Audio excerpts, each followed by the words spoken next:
여러분들 혹시 기준금리에 대해 어떻게 생각하고 계신가요? 기준금리? 금리는 계속 오르는데 물가는 안 잡혀서 미쳐버리겠다 진짜. 뭐 이렇게 생각하고 계신 분들이 많으실 텐데요. 요즘 전 세계적으로 너도나도 기준금리를 인상하고 있습니다. 우리나라의 기준금리는 2021년 8월 26일 0.25%포인트 오른 것을 시작으로 1년 3개월 동안 2.75%포인트 상승해 2022년 11월 24일 기준 3.25%이죠. 뭐 기준금리가 급격하게 오르고 있는 이유는 물가를 잡기 위해서이잖아요. 우리나라만 해도 2021년 1월을 기준으로 0.9%였던 물가 상승률이 2022년 7월에는 6.3%까지 올랐으니 기준금리를 올려 시중의 통화량을 감소시키고 통화의 가치를 올려 물가를 하락시키려는 거죠. 그렇게 계속 세계 각국이 기준금리를 인상하게 되는 건데, 기준금리 인상하면 빼놓을 수 없는 나라가 있죠. 바로 미국. 미국의 금리는 2022년 11월 3일을 기준으로 4.00%이죠. 미국이 2022년 3월 17일부터 6차례에 걸쳐 금리를 무려 3.75%포인트나 올린 이유도 물가를 잡기 위해서라고 합니다. 그런데 여러분들도 잘 아시다시피 기준금리를 인상하면 사람들이 더 많은 수익을 내기 위해 미국으로 자금을 옮기게 되는데요. 뭐 이런 상황이 오면 각 나라마다 돈이 빠져나갈 수밖에 없었고, 자금 이탈을 막기 위해서는 미국에 맞춰 금리를 인상해야 할 수밖에 없는 상황이 오게 되죠. 금리를 인상하면 물가도 안정된다고 하고 은행에 돈 넣어서 이자도 많이 받으니까 좋을 것 같지만, 현재 금리 인상으로 인해 큰 피해를 보고 있는 경우가 많다고 합니다. 가장 대표적으로 주식시장만 보더라도 그 피해가 크다고 하죠. 금리가 오르니 사람들이 주식 투자하던 돈을 안정적인 은행 적금에 넣으면서 주가가 떨어지고 있다는 겁니다. 게다가 금리가 오르면서 대출 이자까지 같이 오르게 되잖아요. 이로 인해 돈을 빌린 개인은 물론이고 기업까지 이자를 갚지 못해서 망할 지경이라고 하죠. 결국 제2의 IMF 외환위기 사태가 오는 건 아니냐는 소리까지 나오는 상황이라고 하는데, 자 그럼 오늘의 1급 비밀, 제3금융권도 아니고 대출이자 이거 맞아? IMF 이후 가장 빠른 금리 인상, 한국 기업의 위기편, 지금 바로 시작하겠습니다. 최근 여러 나라에서 기준금리를 미친듯이 올리고 있습니다. 지금 이런 상황이 벌어지고 있는 이유로는 여러 가지를 뽑을 수 있지만, 가장 대표적인 예시로 코로나19로 인한 팬데믹, 러시아와 우크라이나의 전쟁이라고 할 수 있죠. 왜냐? 팬데믹과 전쟁으로 인해 원자재 공급이 어려워지면서 가격이 급등하기 시작했고, 이 상황으로 인해 전 세계적으로 물가 상승이 이루어지고 있으니까. 그러다 보니 기준금리를 인상하면서 시중의 통화량을 감소시켜 물가를 잡으려고 하는 것입니다. 결국 우리나라를 포함해서 너도나도 기준금리를 인상하고 있는 상황인데, 지금 이 상황에서 가장 영향이 큰 곳은 아무래도 미국이잖아요. 미국의 최근 물가 상승률을 살펴보게 되면 2022년 3월 기준 8.5%를 기록하면서 1982년 1월 8.4% 이후 최고치를 갈아치워 버렸습니다. 심지어 2022년 6월에는 9.1%라는 이례적인 수치를 찍어버렸네. 아무리 세계에서 알아주는 클래스를 자랑하고 있지만 이건 좀 아니다 싶었고, 여기서 더 이상 물가가 오르는 것을 막으려면 기준금리를 인상해야 한다는 거죠. 그렇게 미국 물가를 잡기 위해 미친듯이 금리를 올리고 있는 상황인데, 요즘 물가가 좀 빡세게 오르는데요. 여기서 한번 잡아줄 필요가 있지 않을까요? 가격 한번 잡을 때가 되긴 했지. 금리 한번 시게 올리자. 그럼 자이언트 스텝 정도만 올리고 상황 좀 볼까요? 너무 많이 올리면 다른 나라가 힘들 텐데, 우리가 남 눈치 보면서 행동할 짬인가? 그냥 팍팍 올려. 이렇게 2020년 3월 16일 기준으로 2년 동안 0.25%를 유지해왔던 미국 기준금리는 2022년 3월 17일 0.25%포인트 상승한 0.5%를 시작으로 무려 6연속으로 올려버리게 됩니다. 그리고 2022년 6월 16일부터 0.75%, 즉 자이언트 스텝을 무려 4차례나 밟으면서 11월 3일 기준금리가 4%까지 상승했죠. 아니, 자이언트 스텝을 연속 4번이나 밟겠다는 것은 물가 안정에 그만큼 진심이라는 거잖아요. 뭐 미국의 목표가 물가 상승률 2%까지 낮추는 것이라고 하니 물가가 잡힐 때까지 기준금리를 계속 올릴 것으로 예측되고 있는 상황입니다. 아무래도 명실상부 전세계 1등인 미국 형님이 기준금리 인상을 멈출 생각이 없다 보니 다른 국가들도 기준금리를 부랴부랴 올리고 있죠. 그 이유는 여러분들도 잘 아시다시피 미국이 기준금리를 인상하게 되면 더 높은 수익률을 원하는 사람들의 자금이 미국으로 모여들기 때문이죠. 이 말은 즉 자금이 미국으로 빨려 들어가지 않으려면 미국에 맞춰 금리를 인상해야 한다는 겁니다. 하지만 미국을 따라 무작정 금리 인상해도 여러 부작용은 피해갈 수 없었다고 하죠. 미국이 기준금리 1%포인트 올릴 때마다 선진국의 GDP가 0.5%씩 떨어진다고 하니까 뭐 잘 사는 나라의 GDP가 떨어질 정도인데, 선진국이 아닌 나라들은 정신이 나갈 정도로 심각한 상황이겠죠. 그 중에서도 특히 개발도상국들은 전 세계적인 금리 인상으로 인해 심각한 경제 위기를 맞고 있다고 합니다. 실제로 유엔 무역개발회의는 지난 2022년 10월 3일 미국이 기준금리를 1%포인트 올릴 때마다 3년 동안 다른 개발도상국에서 GDP의 0.8%의 피해를 본다는 발표를 했습니다. 이로 인해 2022년 10월 3%포인트 상승한 미국의 기준금리를 기준으로 앞으로 3년 동안 개발도상국의 GDP에 3,600억 달러, 하나로 약 465조 원 정도의 피해를 볼 것으로 예측했죠.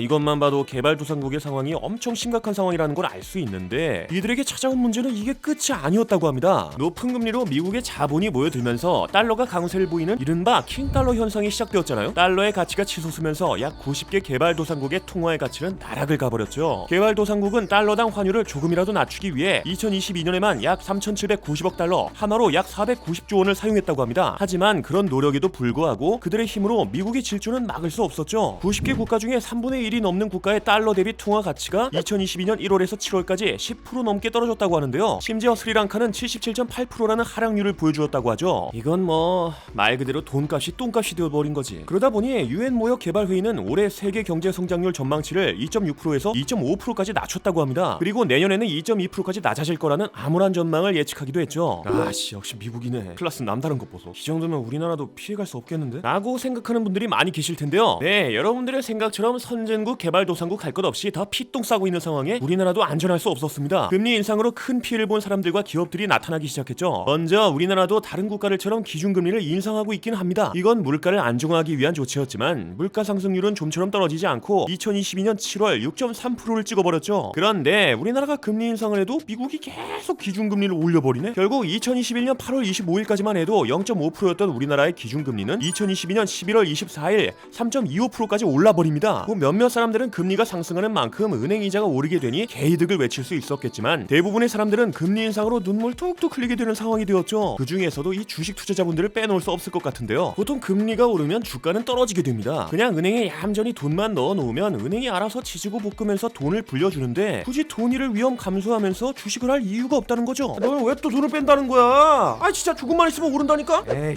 그래 너 말대로 주식이 오를 수도 있어. 근데 지금은 그냥 안전빵으로 갈란다. 은행 어서 옵쇼. 아 이번엔 진짜 믿을만한 정보인데 아휴 내가 뭐 어떻게 말릴 수도 없고. 아 한숨 쉬지 말고 우리 이참에 적금이나 들어. 은행에 돈 넣어두면 알아서 이자 붙여주는데 주식을 굳이? 뭐 이렇게 주식을 하던 사람들이 빠져나가기 시작한 겁니다. 실제로 한국은행에 따르면 2022년 7월 시중은행의 정기예금 잔액은 6월에 비해 31조 7천억 원이 증가했다고 하는데요. 이에 반면 수십 주식 예금 잔액은 6월보다 53조 3천억 원이 감소했다고 하죠. 수십 주식 예금 잔액은 돈을 자유롭게 넣고 뺄 수 있어 주식 투자 자금으로 많이 활용된다고 하니 이건 많은 사람이 주식 시장에서 발을 빼고 있다는 소리이고 그만큼 주가가 떨어지고 있다는 거지. 그러다 보니 2021년 7월 1일 3282포인트에 마무리되었던 코스피 지수는 2022년 12월 5일 2419포인트를 찍었다고 합니다. 이렇게 주식 투자자들은 기준금리 때문에 마이너스 찍힌 수익률 보고 우는 중인데 주식을 안 해도 고통받는 사람들이 있다고 하죠. 그분들은 바로 집이나 차를 사는 등 어떤 목적으로 인해 대출받은 사람들이었습니다. 왜냐? 기준금리가 오르면서 대출 이자까지 올라버렸으니까. 일반 신용대출의 가중평균 금리는 2021년 1월 3.46%에서 2022년 10월 7.22%까지 올라갔다고 합니다. 게다가 주택담보대출의 가중평균 금리도 2021년 1월 2.63%에서 2022년 10월 4.82%까지 올랐다고 하는데 여기서 말하는 가중평균 금리란 금융기관에서 취급하는 금융상품의 금리를 사용 빈도나 금액의 비중으로 가중치를 두어 평균한 금리라고 하죠. 쉽게 말해 여러 금융기관에 있는 다양한 상품의 평균 금리란 겁니다. 그리고 이 가중평균 금리가 이만큼 오른 게 얼마나 심각한 수준인 건지 알아보기 위해 KB국민은행에서 변동금리로 주택담보대출을 받았을 경우 이자를 계산해 보았다고 합니다. 4억 1천만 원을 만기일까지 원금은 갚지 않고 이자만 내는 방식을 기준으로 했다고 하죠. 그런데 2021년 연 3.88%의 금리를 적용했을 때보다 2022년